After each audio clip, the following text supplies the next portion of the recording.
इंसान राय हक पे चलने से डरता है इन तीन खौफ की वजह से।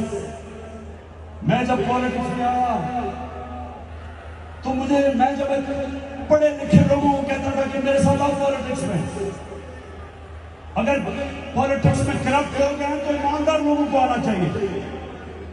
मुझे अफसोस से कहना पड़ता है कि पढ़े लिखे और ईमानदार लोग ज्यादातर मुझे कहते थे पॉलिटिक्स बड़ी गंदी है, हमें जलील कर देंगे। मैं आज भी लोगों को कहता हूं ये जो मेरे घटिया मुखालिफ 26 साल से मेरे किरदार खुशी कर रहे हैं, 26 साल से मेरे ऊपर इन्होंने हर किस्म का किताबें मेरे ऊपर गंदी लिखवाई, हर किस्म के मेरे ऊपर इन्होंने बदनाम करने की कोशिश की। लेकिन अल्लाह की शान देखो, आज अब किस तादाद में आए हुए हैं और मेरी हौसला अफजाई कर रहे हैं।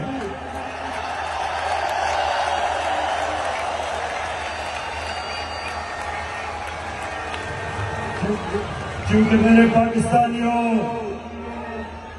ये अल्लाह ने कुरान में लिखा हुआ है कि इज्जत और जिल्लत मेरे हाथ में है। नहीं तो अमीर लोग, पैसे वाले लोग इज्जत खरीद सकते हैं।